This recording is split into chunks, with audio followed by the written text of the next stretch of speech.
here we go. And let me give you ability to share your screen. Okay. There you go.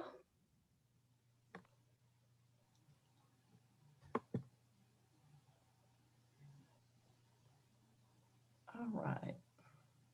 Well, good morning, everyone. Go ahead and see if I can get this started. It says host disabled participant screen sharing. Let me see if it'll do it. Allow participants to share screen. Now try it.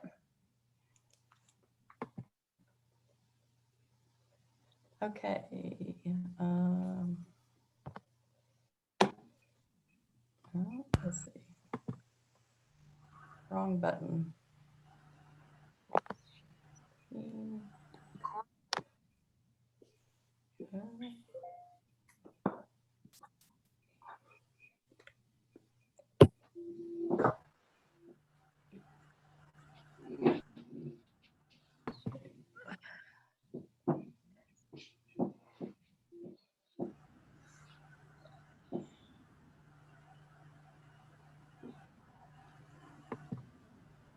I'm going to make a suggestion soon that we reschedule this for August. You would, yeah. No way, Roseanne. Okay, let's go back here to the top. Let's see, to help to start at the beginning, wouldn't it? Beginning.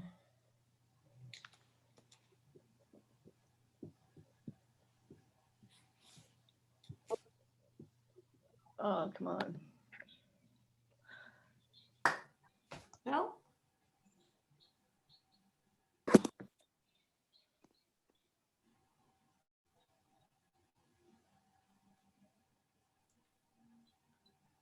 No one read. That's the exciting conclusion. Save it. Sorry about that. Try. Okay, well, it's supposed to start from the beginning. Must have a video. There we go. All right. There we go. This is about housing. Well, sorry. How do I get that back to the first screen? It moved ahead.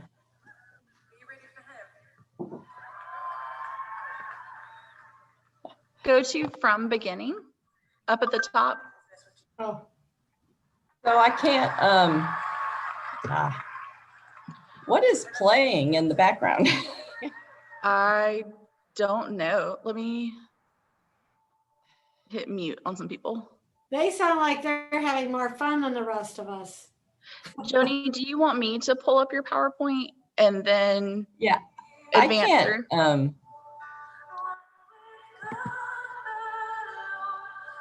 I think there's something, just a minute here.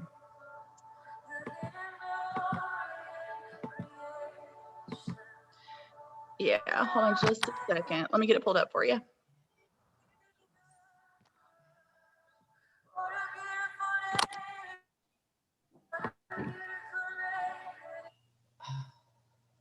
Someone's got music playing. Somehow I got open to a YouTube thing as well. Oh my gosh. Okay. You know what? I I'll think let you- Mercury's in retrograde or something. So Andrea, do you want to start it? I sure can. Let me get it pulled up for you. I think my computer is just, I don't know, too slow this morning. Y'all as are well. good. All right. So you let me know when you want me to advance and stuff. I'm also just going to mute myself. That way I have no feedback. Okay. Okay. So now I can't see,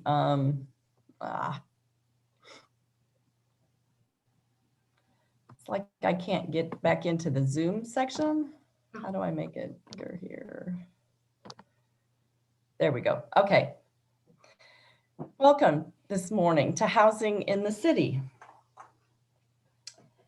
Everyone had topics that were wide open with many issues, and I think our group felt that perhaps we had one of the most challenging and complex problems to research. Our group was Roseanne Lesperance, Craig Schaub, Vicki Schwartz, and myself. And we're sorry that Craig couldn't be here today with us for the presentation, as he was the driving force behind our group. Our research involved talking with city workers and officials, a local resident with firsthand knowledge of family displacement. We talked with local housing advocacy groups, a local researcher. We also gleaned information from recent articles published in the Winston-Salem Journal and other regional news and historical records.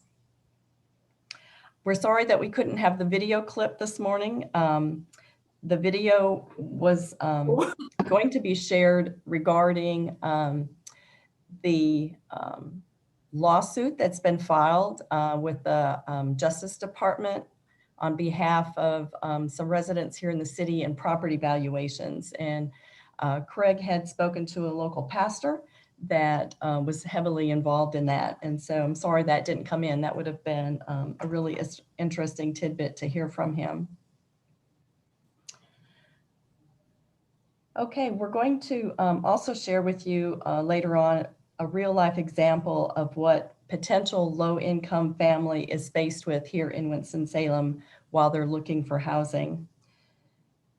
And if you want to hold your questions until the end, I think we'll probably have plenty of time at the end to have some further dialogue then. Or hold your questions till Craig comes back. I say, or hold your questions till Craig comes back. Okay, next slide. Go ahead. I said,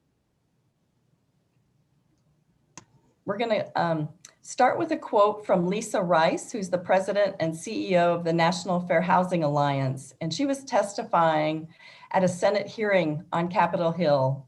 And she stated, "Your zip code is a better determinant of your health than your genetic code." Next slide.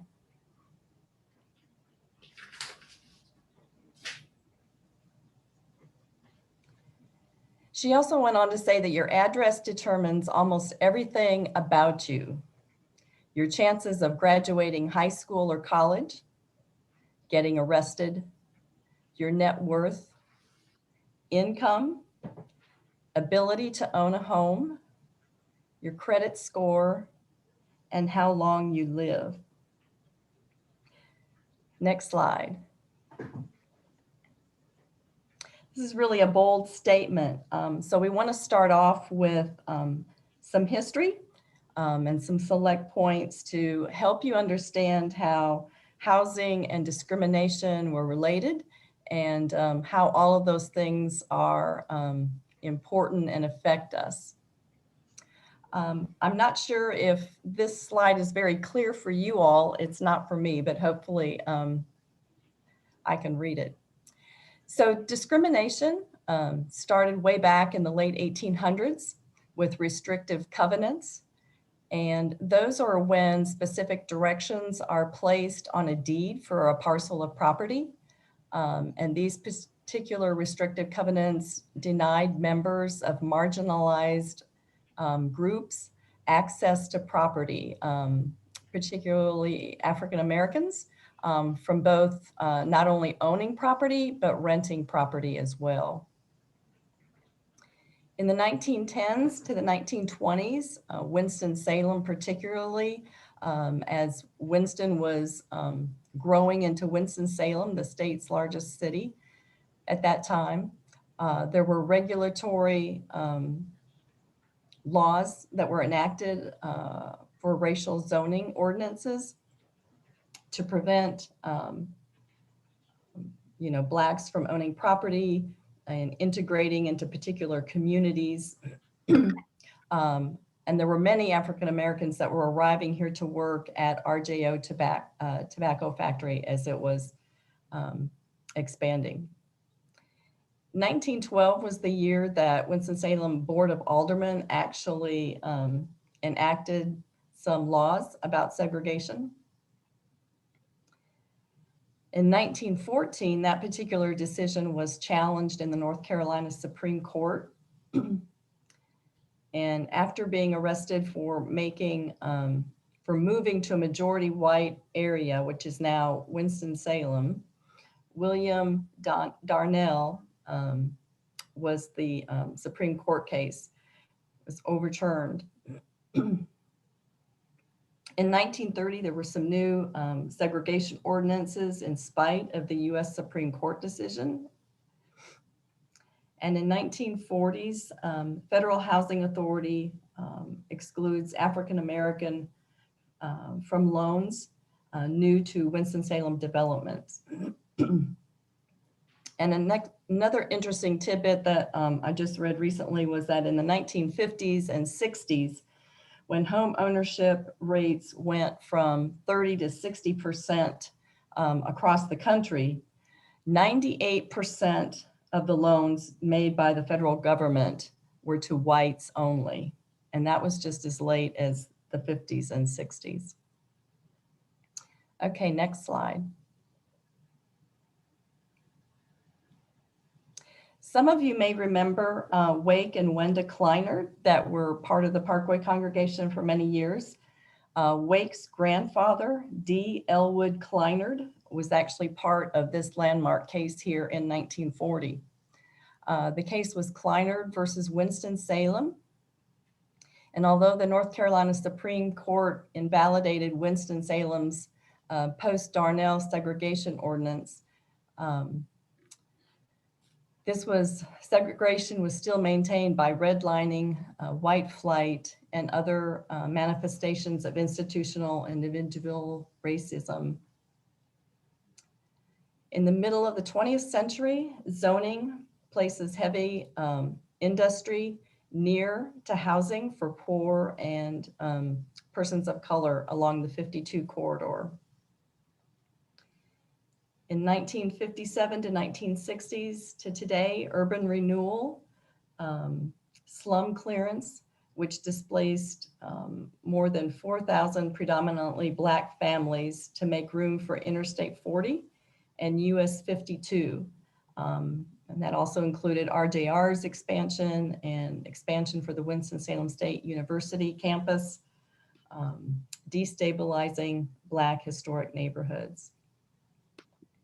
And then as recently as 2017, more displacement took place for the expansion of Highway 421, Salem Parkway, just right through downtown Winston-Salem. Okay, next slide.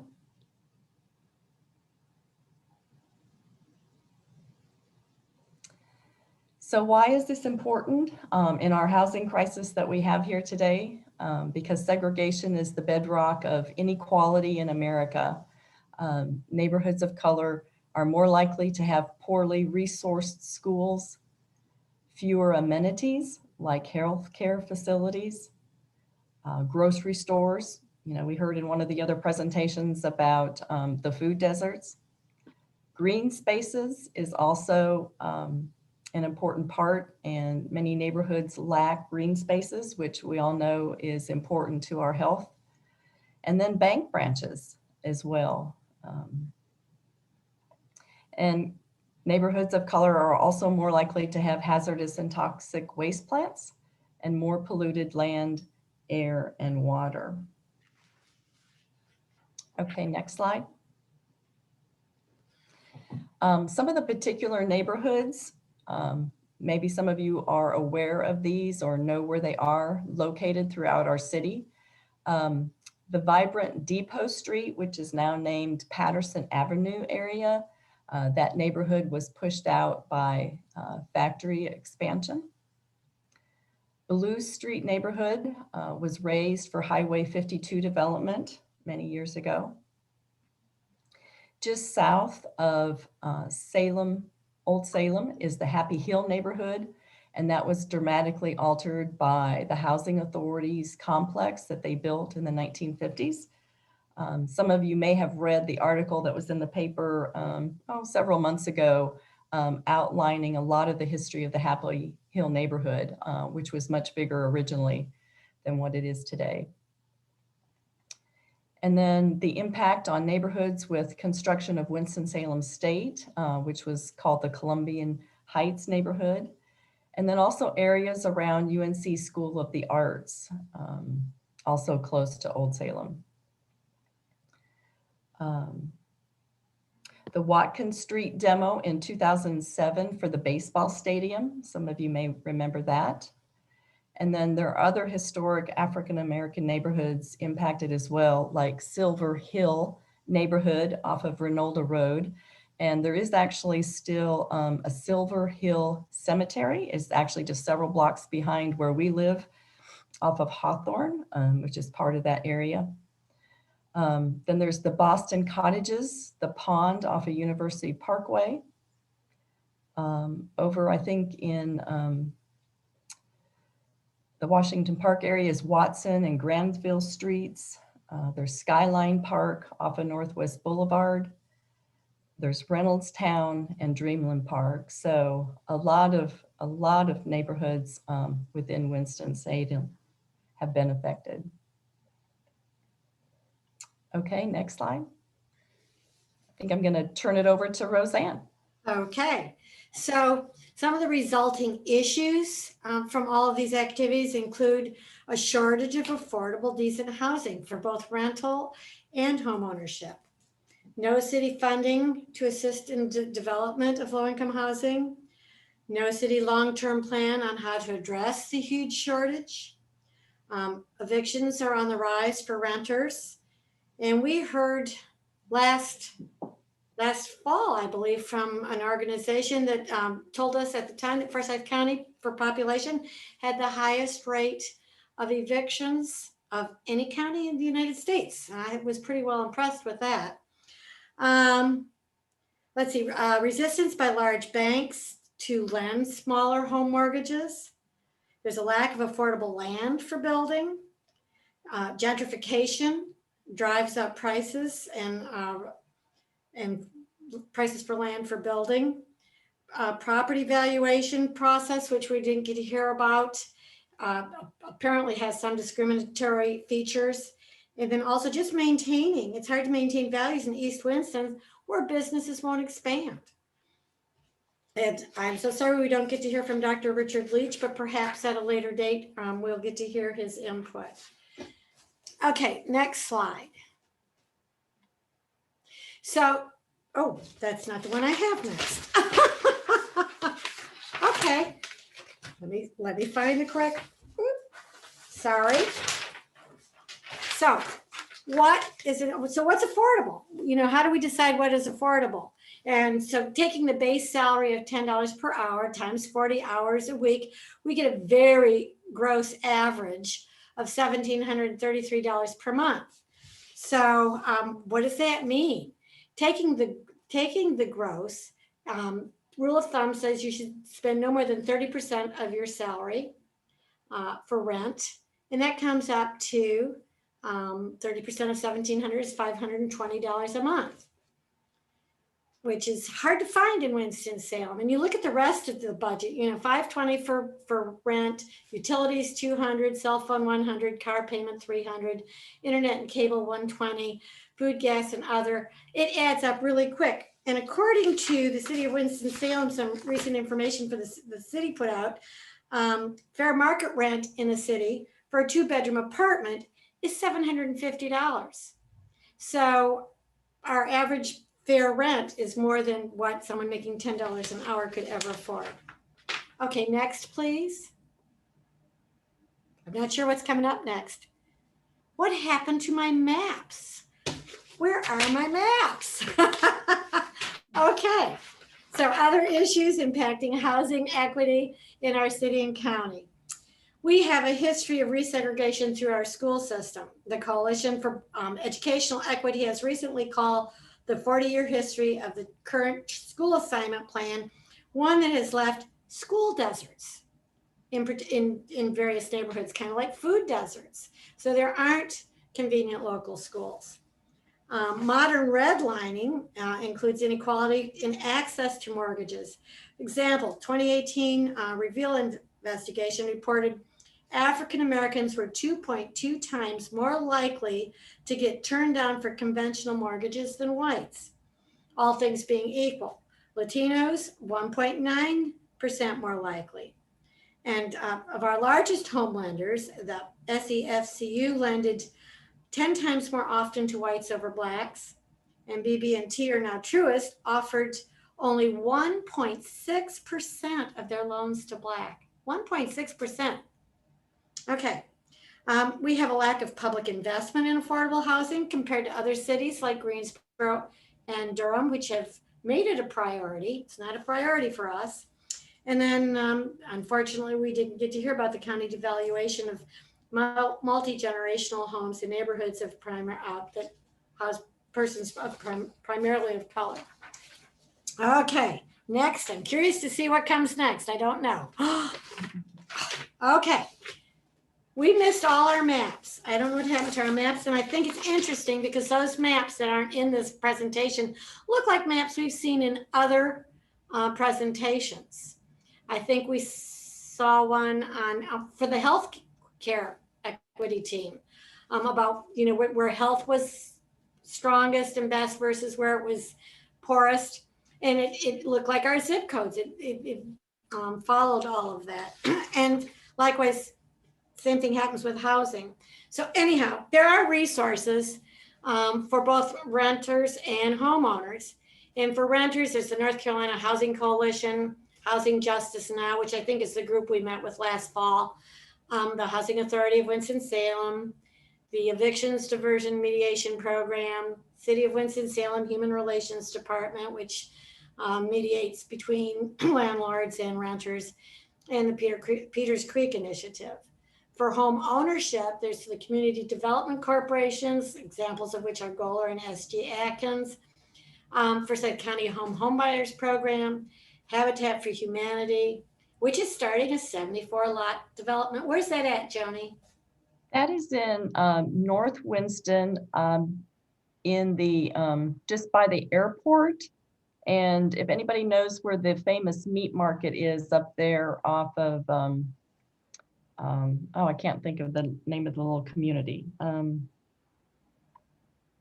just slipped my mind. Is it Ogburn? Ogburn Station. Yes. That's what Marlon says. Yes, Ogburn Station. Okay. And excuse me, we also won a national award for Choice Neighborhoods, which includes home ownership and renters in the Cleveland Avenue area. Next.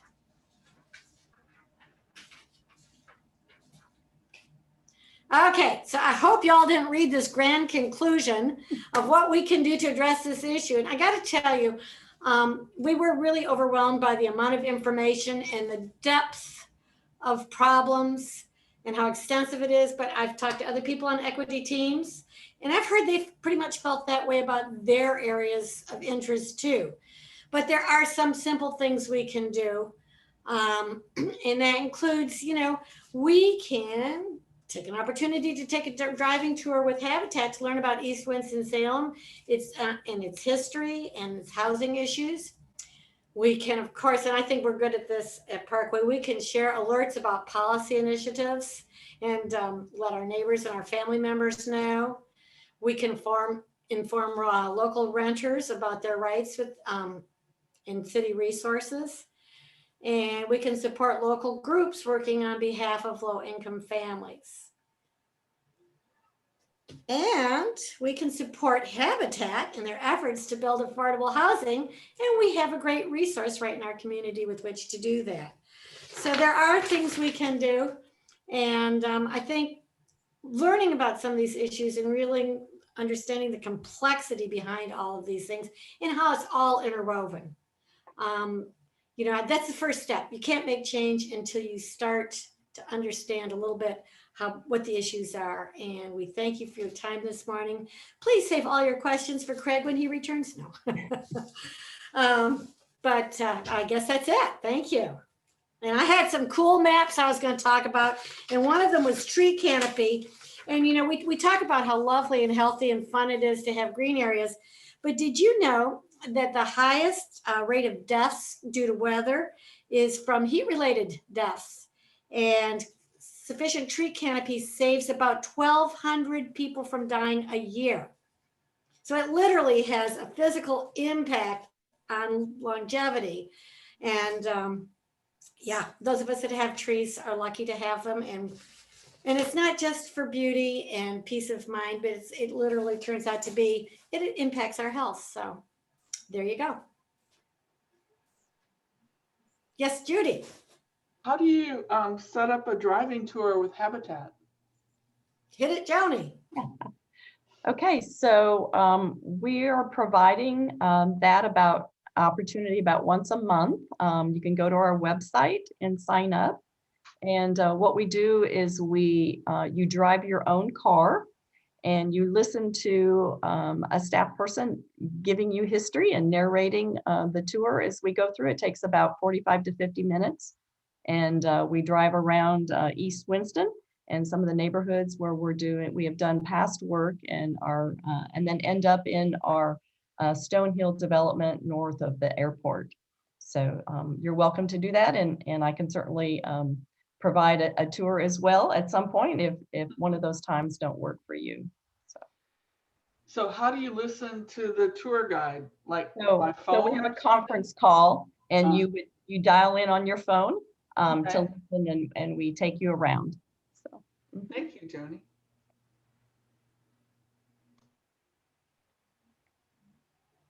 Yes, Anne. When I first moved to North Carolina in the late 60s, I joined a group in Raleigh called HOME, Housing Opportunities Made Equal. And what we did is match ourselves to Black couples. It was a white group. We matched ourselves to Black couples that were of the similar qualifications for mortgages. In terms of income and job stability and number of people in the family and all that kind of stuff. And we just kept records of both applying at the same, they both applied to the same banks. And there was just this big discrepancy. And we just published that in the News and Observer, which is the big state paper. And it embarrassed the real estate people pretty badly. And it would take some organizing to do something like that, but it seems like it's the same problem. And it might be that people in our church could organize something like that. There have been a number of studies and across the country, Chicago, South Carolina, every place. And every time you have a Jamal Johnson versus a David, whatever, no matter what the resume may look like, it's to this day, it's still pretty consistent. But when you publish it, in a major paper over and over and name the real estate agents who have done this, it made quite a difference. We operated for about 5 years. Wow. Do you know how many participants there were? I met with a group in West Raleigh, and I think there were North Raleigh, and I don't know where. I didn't know about the other groups, but we had maybe 15 people came to our meetings, but we matched ourselves up, and we went through the process of trying to get a mortgage from a bank for the same house. And it it's kind of a long-term project, but it made a difference in Raleigh and what the realtors were willing to do. For what it's worth. And someone could, probably research that in the, from, it was, I'm sure, like 69, 70, 71, 72, 73, somewhere in there. Bill? Sometimes when you go upstream to find the root cause of problems, it's pretty easy, but it looks to me like housing is maybe a little more complicated. Is the problem primarily realtors or lenders? And or is it zoning? Is there a boogeyman out there that that is the primary culprit for doing this? I would say that it's a lot of different players. In terms of the rental market, it was noted in May back in the Winston-Salem Journal that 63 existing apartment complexes have sold in Forsyth County since 2018 for a combined total of $696.8 million, mostly to out-of-state buyers. So to me, that tells me in the rental market that, people are just out to make money, these, developers and landlords. And so, there needs to be some sort of a cap even on rental pricing to keep some of it in the city affordable. We've always felt that absentee landlords were the death of housing for college and university students because they just wouldn't keep their properties up and they were just after the money. But I can see that true across the board for all renters. So if you take a habitat tour, we will take you through the now I can't remember anything this morning. It's over by Dreamland Park, and we're building some houses there. And I think we started in 2017. It was the first new house that had been built in 50 years in that neighborhood. And it will really show you probably 75% of the homes are rentals, and they're just really in bad shape. So, we also need landlords that are willing to fix up their property to help property values, but to provide, decent housing. We also need initiatives from the city to help people, refurbish vacant properties that's sitting out there. There's a lot of vacant dwellings, boarded up properties. There are multiple lots around the city that are vacant. And, it would be great to be able to move that property and build some, small affordable housing on there. If there could be subsidies for low-income families. A lot of the vacant lots are tied up. They have back property taxes that are due and city liens that are due on them. And as Habitat's tried to acquire some of that land, the city and the county won't waive those fees, which really makes it expensive to try to purchase land. And then sometimes, families have inherited land, and so there's multiple heirs. And so just trying to even make a purchase to track down, 5 or 6 heirs, not knowing where they are, just can't be done. And so there's many different kinds of issues related to all of this. Joni, I sat in on a couple of the city and county-wide study groups, and there are so many competing interests for state dollars and federal dollars and local dollars. It's veterans, it's homeless, it's a disability community, for instance. And there are federal laws requiring the state to deinstitutionalize their institutions. And part of that is accommodating them in new properties. And of course, there aren't properties, reasonable properties where the people, when they're deinstitutionalized, can get food, can get transportation. It's really a complicated mess. Yeah.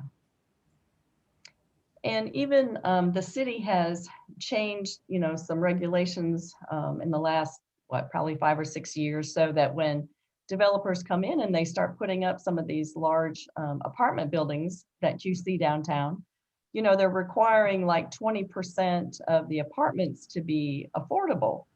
Well, the city has a different, well, not necessarily the city, but HUD, the federal government, has, a definition of what's affordable, right, based on area median income. And so it's different for different communities.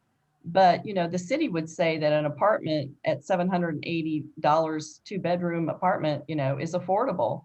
Well, you can see from our example that that's just not affordable. for someone that's making low wages. Kim? I think it's not possible to talk about housing equity or racial equity without understanding the intersection of those two. But also, in drawdown class, we listened to a podcast last week that said it's no longer conceivable to discuss racial equity without discussing environmental equity. Because if you look at your presentation, if I could speak just a second about what it means to say things like hazardous and toxic businesses.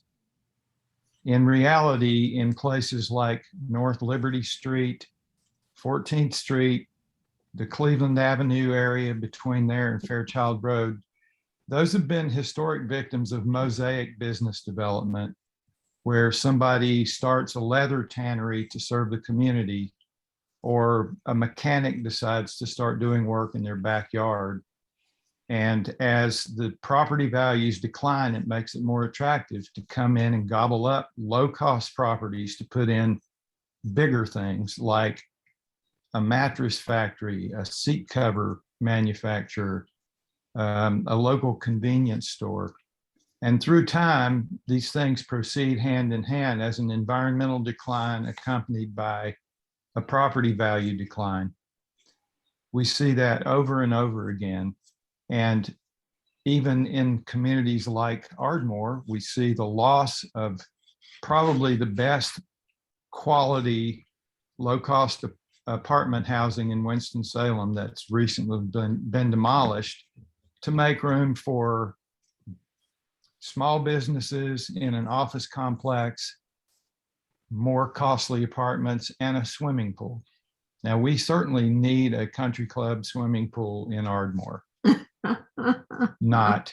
So all over the place, we see this insipid misapplication of zoning ordinances, ways to control land uses that have a negative impact on surrounding land.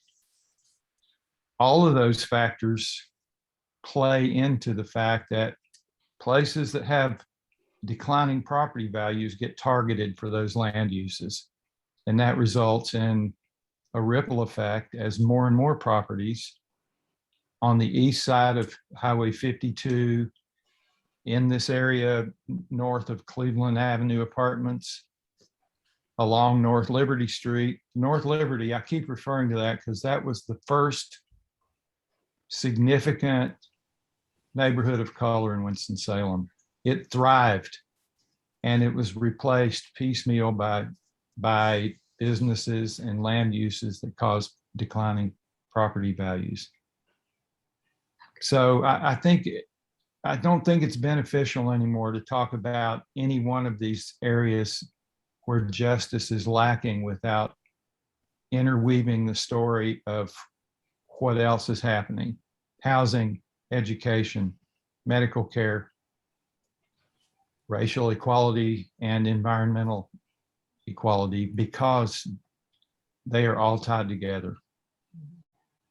They all interact on each other. And I think it begins with the environmental story and grows outward from there, because something causes property declines, and it's usually the perceived loss of value of land and homes. That's certainly been the pattern in Winston-Salem.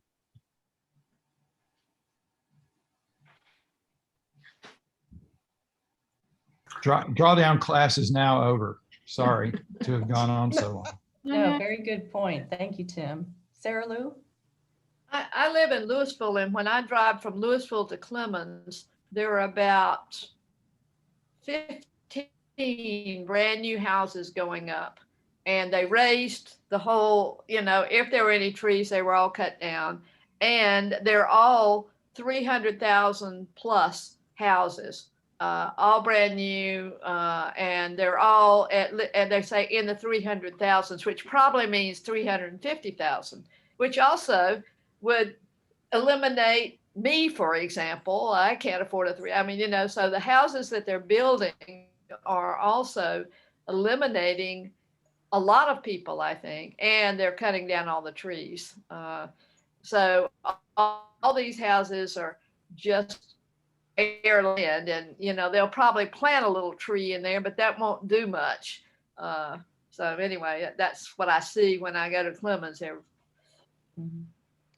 Yeah, so just so you know, Habitat in North Carolina is one of the biggest builders, right? And we're basically the only builder that's building low-income housing. And the reason is because you can't make any money on building low-income housing.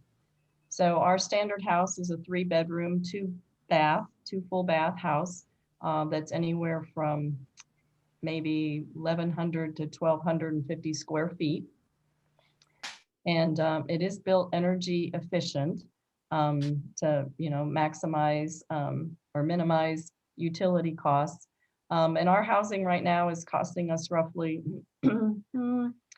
maybe $95,000 to $110,000 depending on the lot, and that doesn't include the cost of the land. So that's just material cost, and that doesn't even include any of our staff labor costs. That's a lot of sub labor, right? So we sub out electrical, plumbing, heating, sheetrock, drywall, and painting. We actually, sub out a good bit of it, but that doesn't include any of our staff labor.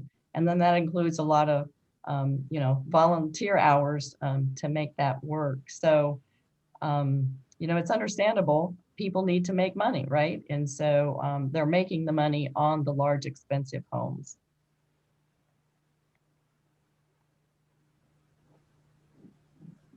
Stephen, Thank you. Can you hear me? Yep. Okay, good. Just a couple thoughts.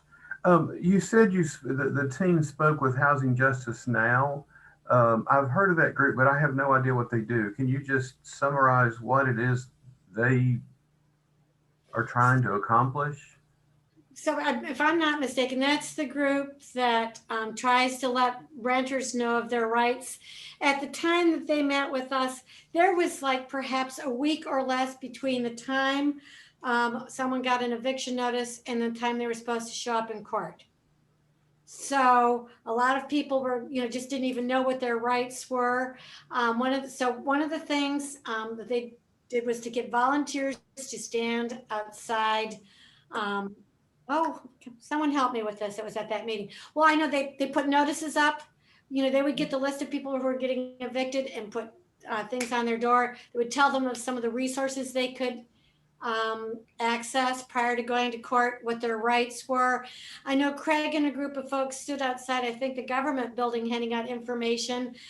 They're there at evictions court to hand out information on resources and that kind of thing. They were very dependent at the time on volunteers. They needed volunteers. And of course, this was like last summer, maybe. I don't know. I can't remember when it was. Yeah, that's right. It was the height of the pandemic. And I think for the most part, our little old group just went like, oh, let us know when the pandemic's over, and maybe we'll do something. Yeah, it's a relatively small group of people from what I remember, and they don't have very their monetary resources are very low. I mean, they depend on donations, but I think they're trying to get organized, tighter so that they can be more effective. And I really don't know where it stands right now. And maybe Craig can give us that information when he gets back. Yeah. But I know one of the things that they did do is they advocated for, it's very arbitrary, and I'm not sure who it is that sends out the eviction notifications, but Forsyth County had the shortest period of time allowable between getting the eviction notice and and being evicted of any place in North Carolina. So they advocated and got it raised from a week after notification to 30 days, I believe. So that was one of the things that they did.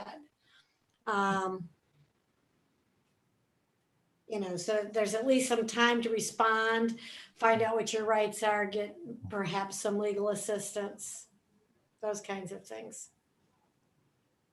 Did you want to follow up on Tim? I had something else I wanted to say. I didn't want to cut in. I want you to finish. Okay, the second thing I want to say is my observation of this presentation and the other presentations by the other groups I've heard is that I think people in our state legislature would accuse us of teaching critical race theory. Say that again, Steve. I think people in our legislature would accuse us of teaching critical race theory. That means Hey, we're simply doing research and putting out the facts of the history of Winston-Salem, Forsyth County. Right. And some people don't want to hear this for obvious reasons, right? And I thought that was a brilliant move in Raleigh, and that is, you know, do research on what the real estate companies are doing and what the banks are doing. I mean, I had an African-American colleague at Wake Forest who had just graduated from Duke after getting a degree from Harvard, came here and couldn't get a loan from even our credit union. That's what woke me up to this differential of the way we're treated anyway. So my point is, I don't really have a point. The point is that some people don't want to hear the things that we've uncovered. And of course, it doesn't matter if people don't want to hear it. You say it anyway. But I found your presentation to be very disturbing, as I have the other presentations. And then thirdly, I want to say to Tim's point, I'm wondering, I'm on the education team, and you know, we're trying to figure out of the host of things that need to be done. And there's a lot about education in Forsyth County. Sounds like y'all discovered a bunch of things that could be done. And Tim is pointing to the ways in which these are interlocking institutions, systems, and dynamics. I wonder, and I'm on the team that sort of plans Second Sundays. Maybe we ought to have a conversation, a kind of summit of our teams as we, to figure out what this congregation might do in each of these areas that would make some kind of sense, with regard to what Tim was raising about how these things relate to each other. I don't know. It just occurred to me as Tim was talking about the way all of these things sort of hook together. Indeed. What if each of our teams wrote an article, not summarizing, but with the details of the findings and submitted it to the journal as a series? I couldn't be one of the writers, but I could help in some way. I'll deliver. I'll supply postage. I think really, I would like to, I think it's important that we share the information, at least amongst ourselves, but I would like us to identify some concrete thing, pick an area. I don't think we can do it all. I think we need to look for something where we could impact change as a group, because we can't, we're small, we're old, we just can't do it all. There's anybody who, oh, sorry, Andrea, you're not old, but the rest of us, and we need to, I would like to see us feel good about all of this, come out of this with some action item, whatever, however that looks, that we're in agreement that we could, oh yeah, we talk about you a lot, Craig. Our team threw you under the bus. Okay, no, but I think we need to find an area that we can comfortably tackle as a group. I don't think we can tackle these issues, and be effective. So I think we need to think about what we can do and what we want to do. That's my suggestion. I I like remember- Karen's idea about writing articles for the journal. Yeah, me too. I think that's a great idea. And I think it could have say racism as part of the theme, overall theme of what each content contains. I remember an investigative Volunteers, piece. Ann and Judy, right? Y'all are volunteering to write those articles, Ann and Judy? Well, to help, yeah. Yay, we need two more. We would need to think about how to frame, the articles Yeah. or article.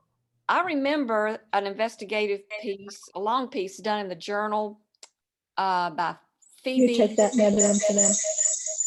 I About can't what? remember her last name. It was about Daryl Hunt and the investigation of his innocence.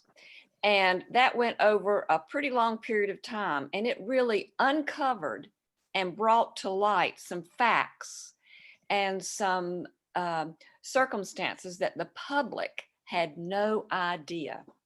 And I remember how profound that was and how much I looked forward to following that piece. So I really think it can be very powerful to be uncovering and exposing.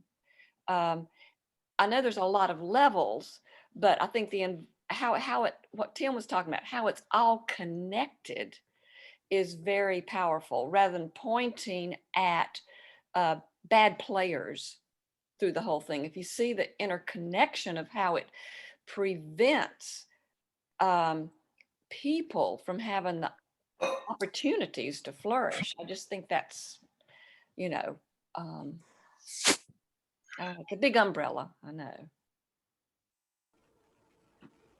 I have a concern that the journal doesn't have the person power right now. I think Yeah, that may be to do true. an investigative kind of thing. They may, but Yeah.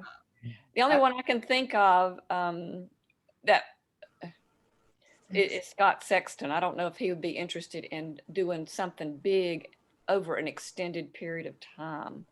He's What about the Winston-Salem Chronicle? Stories. Yeah, the Chronicle is a good Yeah. source too. But we do need a wide readership, If you wrote an article, unless you're accepted as a guest writer, guest editorialist, it won't get published. They'll take it and rewrite it. But if you look at the work of someone like Randall Jones, who's a well-regarded historian and writer, everything he writes is about racial justice, basically, and our historic connection to it.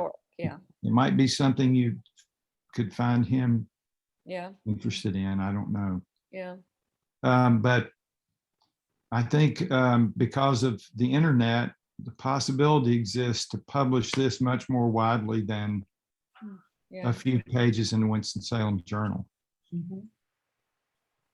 And if for example, to look at something as simple as this, public housing where living conditions are unhealthy because of indoor air quality, lead-based paint, asbestos, it's classified as housing for people of color because of laws that are passed to protect white assets. It is occupied by people of color, and it is ultimately created as a large problem for the occupants because it's an environmental problem created as a result of inferior materials, inattention, lack of budgets to deal with it. Right there, we've got 3 or 4 things that intersect in one apartment on Carver School Road or wherever.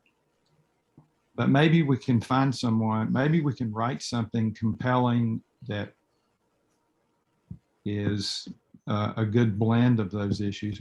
Maybe not, I don't know. But if you write a big expose, it probably bears sharing deeper than just Winston-Salem Journal. But Forsyth County keeps coming up as #1 in this and #1 in that and all these disparities. So it begs the question, what is going on or not going on in Forsyth County that's unique, more unique, and all of this suffering that people are doing, whether it's food or education or housing, and just what is going on in Forsyth County. There's apparently a powerful, well-connected, wealthy group that coordinates. Well, it could also be that because of the number of African Americans here, maybe coming to work at Reynolds Tobacco, that we just have a huge population that suffered from what maybe people in other areas have suffered from too, but we've got more. I don't know. Right. And sustained low wages. I mean, that's, that's another component. And so people just can't better themselves as hard as they try and as hard as they work. Well, and that's related to education. Our group learned that economic mobility is tightly linked with level of education. And over time, in the last 25 years, we learned that it's sort of what you're describing, Tim, with regard to education, and it's also related to land use.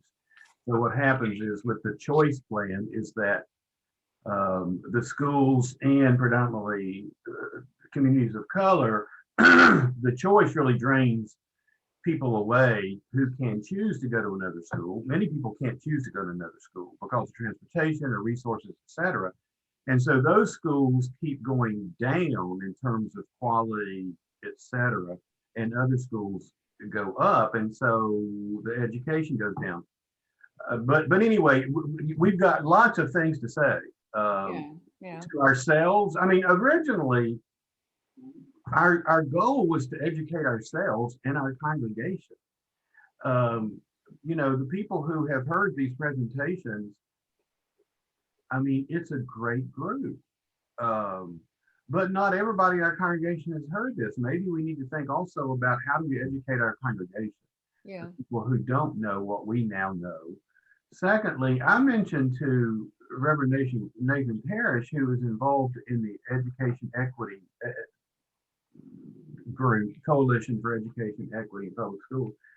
I said, Nathan, some of us went through, they had four webinars on the history of education in Forsyth County. Oh my God, it's devastating. If you, they did the PowerPoints and stuff like that. And I said, Nathan, why don't you call Phoebe Zerwick? Phoebe Zerwick is the one who did that series. Yes, exactly. Right. And she also did one in Calvin Michael Smith. She's an investigative reporter. She now teaches at Wake Forest. She's left the journal. And so he said he was going to call her and see. I mean, if I could call Phoebe and just say, how does all this work? Tim mentioned the difference between the op-ed page and news. We're not news. We can't write news. Right. We can write, columns expressing opinions and also give facts. You know what I'm saying? And because that's what opinions do. But it might be helpful to understand a little bit more about the journal. The Chronicle also is a good venue. It has a smaller readership, but I think a ready readership. Anyway, those are just thoughts. I could reach out to Phoebe and see what her advice would be about if we want to go in this direction. Not sure we do, but if we want to go in this direction. I think a big part of that question is if you're we could publish a piece of journalism. There's nothing that stops that, but we're missing that big piece of why. That is a huge part of that journalistic piece. We can present facts, but we haven't done the full investigation in terms of that piece.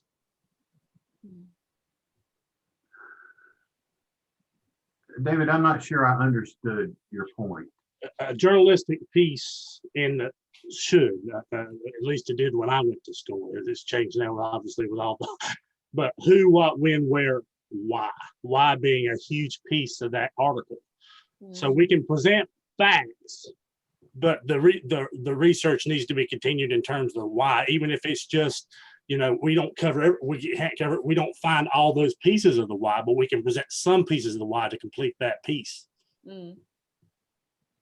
You mean why things are the way they are? Correct. Why the question earlier, why is, because those questions that Nancy asked are going to be asked by everybody that's reading that article. Why is Forsyth County so bad? Why? I think that's great. There are lots of whys. And part of what we've been doing for 3 years in the church is white supremacy and racism. At the bottom of our residential patterns is white people's fear of people of color and the moves they make to segregate themselves from people of color. That's why that's why our legislators don't want to hear this. Exactly. Because that's what it gets down to in many ways. Anyway, no, I think you're right. All of this data begs important questions. Yes. And I think the why question enters the picture on the front end, but it also enters the picture on the back end, and that is, why does it matter? Mm. Why are we doing this? And I think David's point is really strong. I mean, for example, how did the theology of the Moravians, which I think at its heart is extremely pure and inclusive, become this, whereas the theology of the Quakers, who dominated Guilford County, didn't? Mm. They both have an underlying pattern of racism that's typical of a white community, but is it even related to the theological historic basis of our community or not? Within that, there may be clues about what things tip the scales, and maybe clues about what could start tipping them back. I don't know. I think we're close to being out of time. I don't know when you guys are supposed to quit, but I just want to say thank you for a terrific presentation and a great deal of important work. You're welcome. Well, thank you, Tim, for that great point. I think that's a great ending point for us. So maybe there needs to be, part 3 or part 4 to this whole discussion. Yeah. Thank you all very much. Thank you. Really wonderful. Yeah. Thank you. Great presentation. Yeah. Yes, thank you very much. Okay.